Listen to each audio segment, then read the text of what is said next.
جب بھی عربی بولیں گے تو اس کا تعلق آپ کے دین کے ساتھ ہوگا، آپ کے دین کے ساتھ ہوگا۔ دنیا سے جو بھی جائے گا انسان اس کو 3 سوالوں کا سامنا ہے۔ سب سے پہلا سوال کیا ہے؟ من رب، عربی میں ہے من رب، جواب بھی عربی میں دینا ہے۔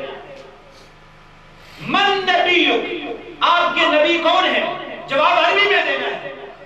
اور آگے ایک اور بھی سوال ہے، ما دینک، تمہارا دین کیا ہے؟ جواب کس میں دینا ہے؟ تو اس عربی کو سیکھنے کی کوئی ضرورت نہیں۔ اگر آج ہو سکتا ہے یہ بات آپ کو مشکل لگے کہ مولوی صاحب سن کیڑے پاس سے لانا چاہتے ہو، اسے عربی سیکھنے پہ آ جائیے، واللہ ہم نے غلطی کی ہے۔ ہم نے اپنے بچوں کو، میں بار بار کہہ رہا ہوں، عربی بھی سکھائیں، ان کو انگریزی بھی سکھائیں۔ عربی سیکھنے والا دین کو جلدی سیکھ سکتا ہے۔ اپنے بچوں میں زبان کی مہارت کو پیدا کریں، اپنے بچوں کو عربی کی تعلیم کسی نہ کسی طریقے سے دلوائیں۔ جہاں سے بھی آپ کو کوئی معلم ملتا ہے تو اس کو نبی کریم صلی اللہ علیہ وسلم کا دین اگر اس کے قریب لانا ہے اور اس کو دین کی سمجھ اور فہم اس کو اگر دینا ہے تو میرے قابل قدر بھائیوں کو آپ کو عربی زبان کچھ نہ کچھ سیکھنے کے ساتھ ہی ملے۔ جتنے بھی عیسائی اور جتنے بھی یہودی دنیا بھر میں ہیں وہ جہاں بھی عبادت کرتے ہیں اپنی زبان میں کرتے ہیں، یعنی وہ جو بھی ان کی زبان ہے اس زبان میں وہ عبادت کرتے ہیں۔ ہندوؤں کا بھی یہی معاملہ ہے، باقی مذاہب کا بھی اس طرح ہے۔ ایک مسلمان ہے دنیا بھر میں جہاں بھی عبادت کرے گا ایک ہی زبان میں عبادت کرے گا۔ کتنے میرے احباب بیٹھے ہوئے ہیں نماز پڑھنے والے، لیکن مفتی کے ساتھ جب کہتے ہیں کلمے کا ترجمہ کیا ہے، کہتے اس کا ترجمہ ہے اللہ ایک ہے۔ اللہ کیا ہے؟ حالانکہ یہ سورۃ اخلاص کا ترجمہ ہے۔ ہمارے ذہن کے اندر یہ بات ہے کہ باقاعدہ طور پہ ہم یہ کہتے ہیں پہلا کلمہ طیب، اچھا پہلا کلمہ طیب، اور پھر پتہ کیا کہتے ہیں طیب میں نے، اچھا کلمہ پڑھا کے ترجمہ نہیں کرتے۔ پہلا کلمہ طیب، بیٹا طیب میں نے لا الہ الا اللہ محمد الرسول اللہ، اور بچہ بھی یہ نہیں کہتا کہ ابا جی جو آگے عربی پڑھی تھی اس کا کیا ترجمہ۔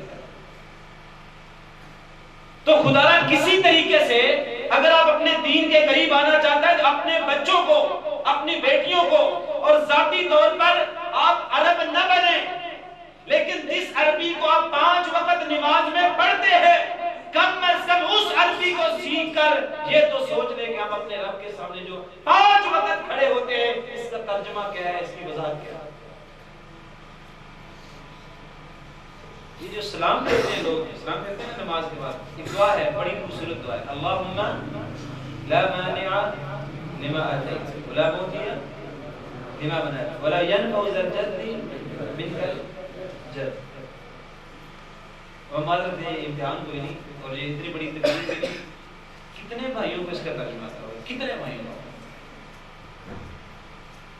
میں آپ کی عزت نفس مجروح نہیں کرنا چاہتا، لیکن جس کو اس کا ترجمہ آتا ہوگا نا وہ انشاءاللہ اتنا بہادر ہوگا کہ اس کو دین پر کھڑے ہونے میں مداحنت کا شکار نہیں ہوگا۔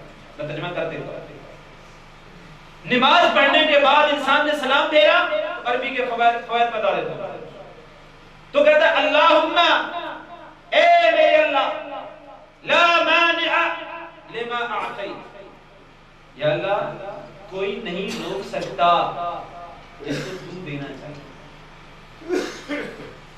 یا اللہ کوئی نہیں روک سکتا جس کو تو دینا چاہے، اور یا اللہ جس کو تو نہ دینا چاہے اسے کوئی۔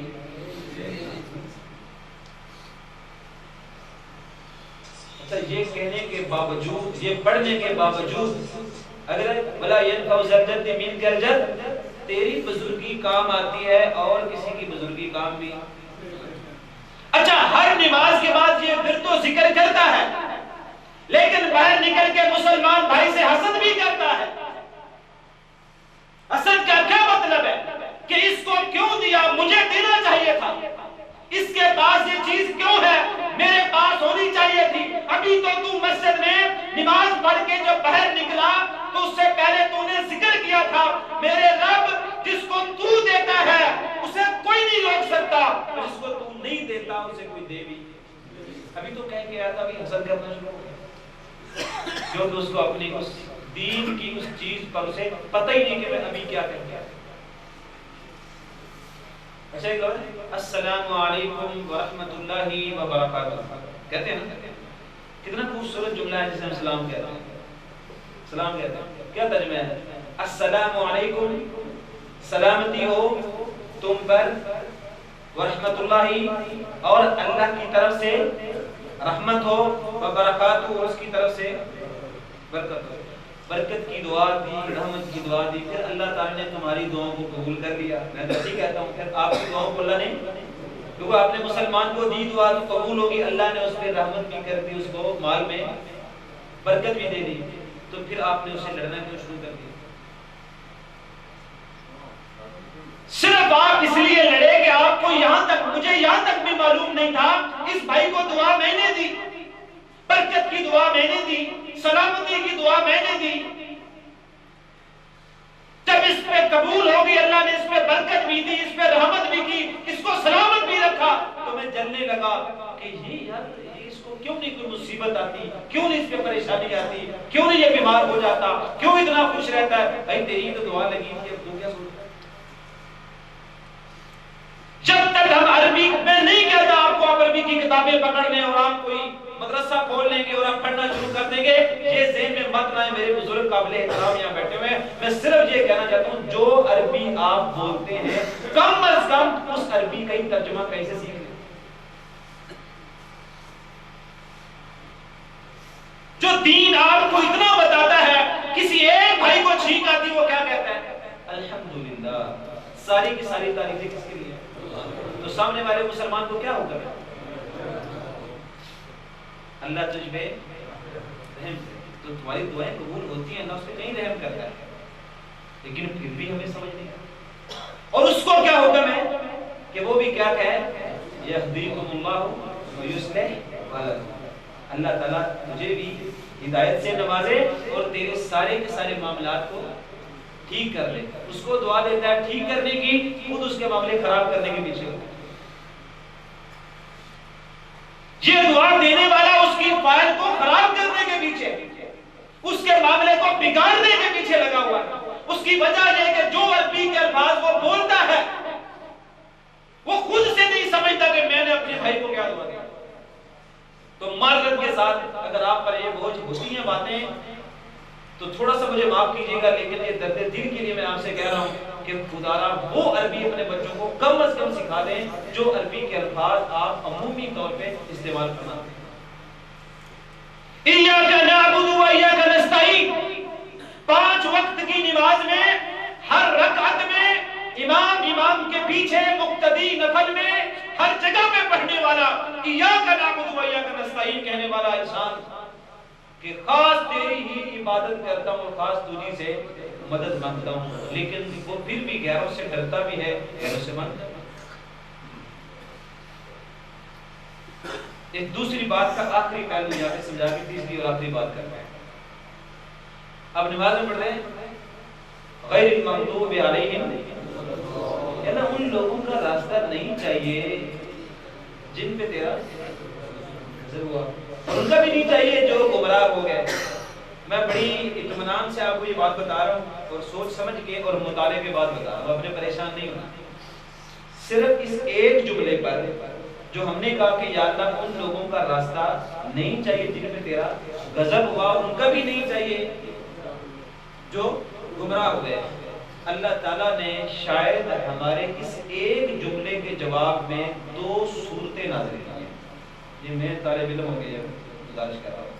2 صورتیں متصل با صورت کون سی ہے؟ سورۃ البقرہ. کون سی ہے؟ سورۃ البقرہ آپ پڑھ لیں, اس میں یہودیوں کے سارے عقیدے, نظریے, ان کی تمام تر گمراہیاں, ان کے عروج, ان کے زوال, ان کے بندر اور خنزیر بننے کی وجوہات, ان کی بے صبری کے مظاہرے اور ان کی ساری کی ساری جو کرتوتیں تھیں اللہ نے وہاں پر بیان کی کہ میرے بندے جن پہ غضب ہوا تھا ان کی یہ سٹوری سب سے لمبی صورت میں تجھے جواب دے رہا ہوں, اس کو پڑھ لے. یہ بات آپ کو سمجھ آئی؟ سورۃ البقرہ آپ پھر اب قرآن جب پڑھیں گے تو آپ اسے دیکھیے گا، ضرور دیکھیے گا، اس میں آپ کو سارے یہودیوں کے عقیدے نظریے اللہ نے واضح کر کے بتا دیا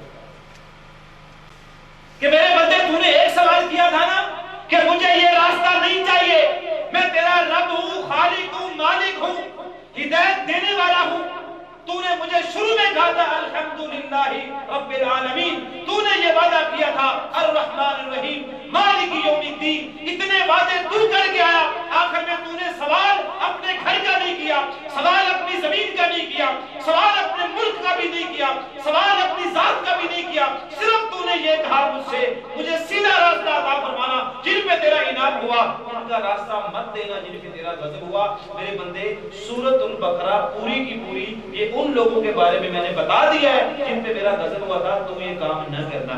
اب جو دعا مانگتا ہے وہ سورۃ البقرہ کو سمجھنے کی کوشش کیوں نہیں کرتا؟ اور دوسرا جملہ کیا تھا؟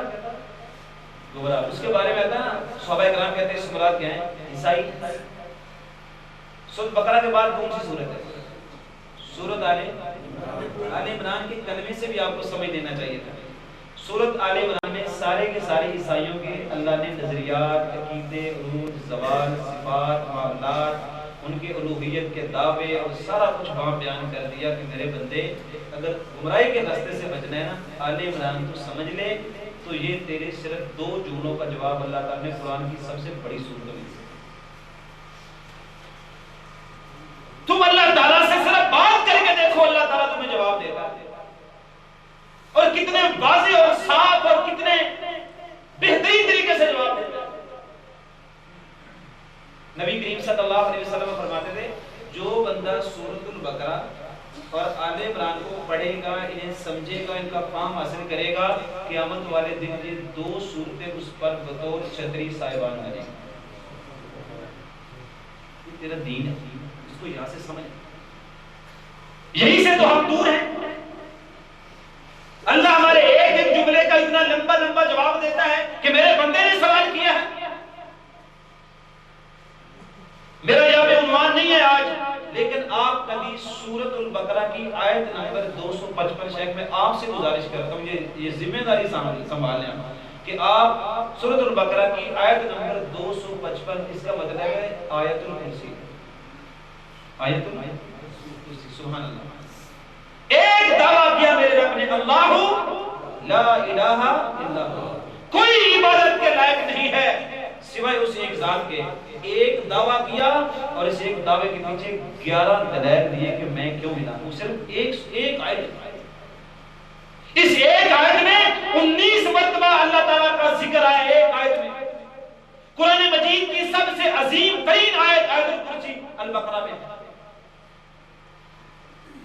اگر کبھی ایمان اور عقیدے کو بہتر کرنا ہے تو ایک بار آیت الکرسی کو ترجمے سے پڑھ لو، آپ کا ایمان اتنا بہتر ہو جائے گا، آپ کو دنیا کا خوف اور ڈر آپ کے ذہنوں میں بھی نہیں آئے گا۔ اس لیے میں کہتا ہوں تھوڑا سا عربی کی طرف اپنے بچوں کو کم از کم۔ تیسری اور آخری بات جس میں ہم نے انشاءاللہ اس پروگرام کو سمیٹنا ہے،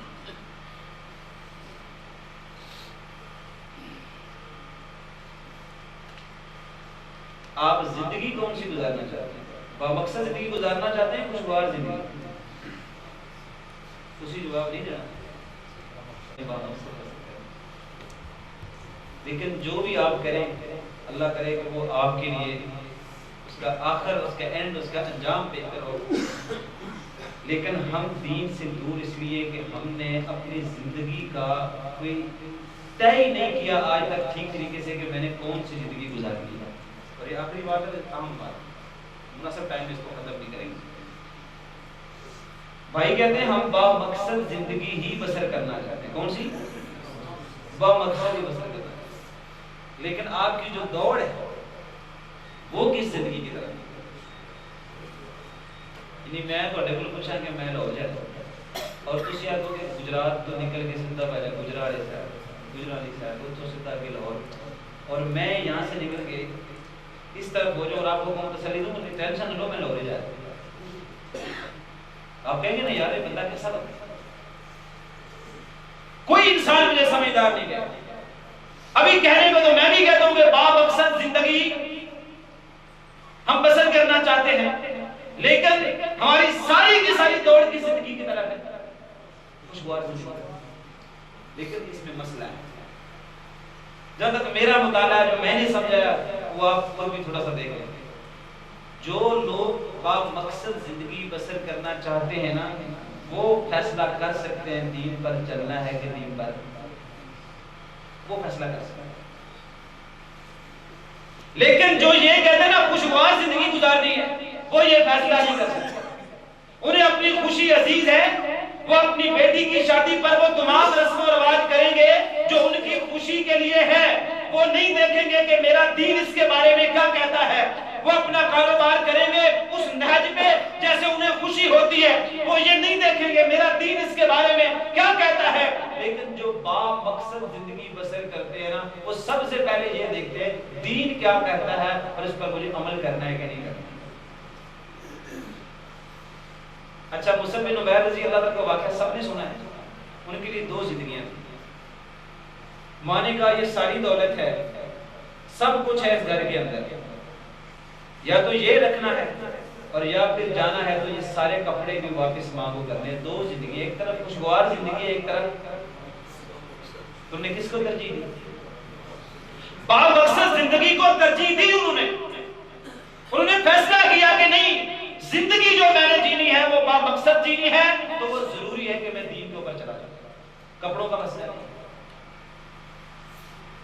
اب جاتے ہیں فرعون کا مقابلہ ہوا تھا موسیٰ کلیم اللہ کے ساتھ، ہوا تھا سورۃ الاعراف میں، اگر آپ پڑھیں گے تو آپ حیران ہوں گے کہ وہ سارے جادوگر جمع کر کے، جادوگر اسے کہتے ہیں تو جناب اگر آپ جیت گئے تو آپ میں کیا دیں گے؟ تو اس نے کہا آپ کو انعام دیں گے، اور کیا دیں گے؟ آپ کو اپنی قربت دوں گا۔ تو میں ادباً یہ گزارش کرتا ہوں کہ دنیا میں ایسے بھی بدبخت ہو گزرے ہیں جو فرعون کی قربت کے طلبگار تھے۔ یہ طے ہوا کہ ہم قربت بھی دیں گے اور انعام بھی دیں گے۔ پھر میدان میں گئے تو کیا ہوا؟ ہار گئے۔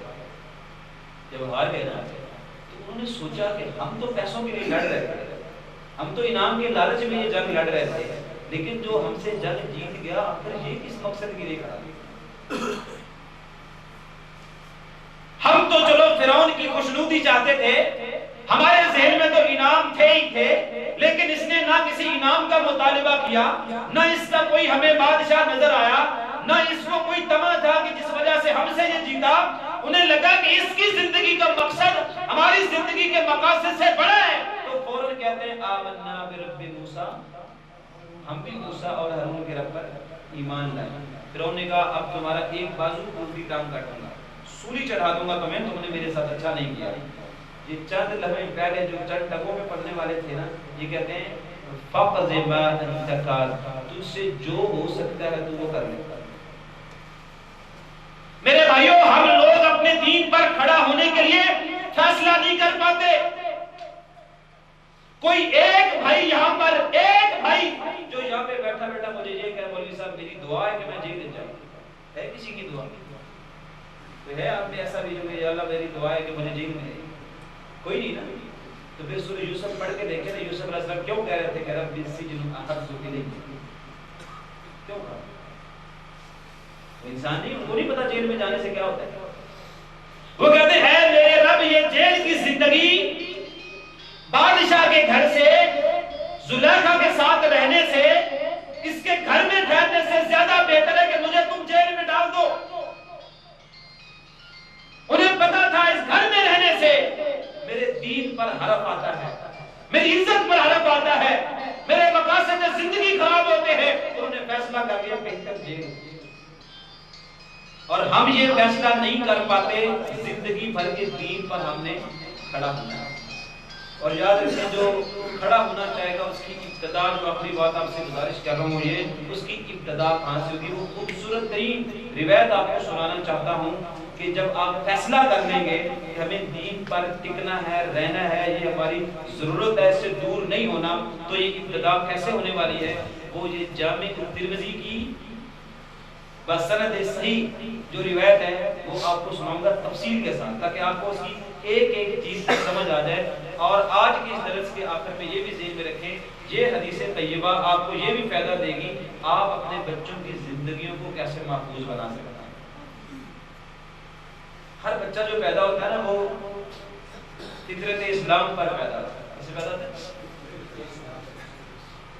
تو بڑا آسان نہیں ہے کہ بچے کو قائل کیا جائے دین کی طرف. یہ چھوٹی عمر میں بچوں کو دین کی طرف لایا جائے. جو یہاں پہ ماشاءاللہ میں دیکھ رہا ہوں, اللہ ان کو جزائے خیر دے, لمبی عمر دے, کہ یہ نوجوانوں کو ترغیب دے کے اور بچوں کو اس طریقے سے لا رہے ہیں. یہ جب حدیث سنیں گے تو آپ کو پوری طرح سمجھ آئے گی کہ نبی کریم صلی اللہ علیہ وسلم اس دین سے جوڑنے کے لیے چھوٹی عمر میں بچوں کو دین کی تبلیغ کرتے تھے. اور جناب یہ وہ سنت ہے جو ہم چھوڑ چکے ہیں. بچوں کو دین کی تبلیغ کرنا ہمارے کبھی دماغ میں بھی نہیں ہے. صحیح بخاری میں آپ دیکھیں, انس رضی اللہ تعالی عنہ یہ بیان فرماتے ہیں نبی کریم صلی اللہ علیہ وسلم کے پاس ایک یہودیوں کا بچہ کام کرتا تھا, مریض, بیمار ہو, کچھ دن نہیں آیا. تو نبی کریم صلی اللہ علیہ وسلم نے پوچھا لوگوں سے کہ وہ بچہ آپ نہیں آتا, تو کسی نے کہا مریض ہے. تو حضور نبی کریم صلی اللہ علیہ وسلم اس کے جیسے بخاری میں اس کے گھر گئے, اور جب اس کے گھر گئے اس کی چارپائی پہ بیٹھے اور اپنا دستے شفقت اس کے ماتھے پر رکھا, اور رکھنے کے بعد آپ نے کہا کہ دیکھو تم کلمہ پڑھ لو, مسلمان ہو جاؤ. تو جب نبی کریم صلی اللہ علیہ وسلم نے یہ دعوت دی نا تو اس کے والدین پاس ہی کھڑے تھے. تو اس نے بڑے غور سے ان کی طرف دیکھا, تو ان کے والدین کہتے ہیں تھے ابل قاسم, یعنی محمد صلی اللہ علیہ وسلم کی بات مان لے فاسلم, اگر وہ اسلام کی دعوت دیتے تو قبول کر لے. یقین مانے مریض بچہ اور اس کے سر پہ دستے شفقت نبی کریم صلی اللہ علیہ وسلم کی, اور اس نے کہا اشہد ان لا الہ الا اللہ وحدہ لا شریک لہ واشہد ان محمدا عبدہ. تو نبی کریم صلی اللہ علیہ وسلم جب باہر نکلے نا اس کے گھر سے, کہتے ہیں الحمدللہ الذی انقذہ من النار, کہ ساری کی ساری تعریفیں اس اللہ کے لیے کہ جس نے اس بچے کو آگ سے بچایا. آپ جب تک بچوں کو دین کی طرف نہیں لائیں گے, دین کی طرف ان کو رغبت نہیں دے پائیں گے, تو آپ کیسے دین کے ساتھ اپنے آپ کو رکھیں گے. جامع ترمذی کی روایت, نبی کریم صلی اللہ علیہ وسلم عبداللہ بن عباس اس کے راوی ہیں, اور عبداللہ بن عباس وہ ہیں جن کو نبی کریم صلی اللہ علیہ وسلم سینے سے لگا کے, چھوٹے بچے تھے, رات کو کہیں گھر میں ٹھہرے حضور کے پاس, حضور نبی کریم صلی اللہ علیہ وسلم نماز پڑھنے کے لیے کھڑے ہوئے تو وہ بھی کہیں کھڑے ہو گئے. آپ نے گھرے مل کے پیار سے انہیں کہا کہ یا اللہ میرے اس چچے کے بیٹے کو قرآن کی سمجھ عطا فرما. اور آج بھی عبداللہ بن عباس کے جو شاگرد ہیں, جتنا تفسیر میں انہوں نے کام کیا ہے, اس کے بعد عبداللہ بن مسعود رضی اللہ تعالیٰ عنہ کے شاگردوں نے کیا ہے, علی رضی اللہ تعالیٰ عنہ کے شاگردوں نے کیا ہے, سب سے ٹاپ پہ ان کے شاگرد آج بھی ہیں. ایک بچے کو دعا دی کہ یا اللہ اس کو قرآن کی ٹھیک سمجھ اور فہم عطا فرما. آپ نے کبھی اپنے بچے کو گلے لگا کر سینے سے لگا کے کبھی اللہ تعالیٰ سے التجا کی؟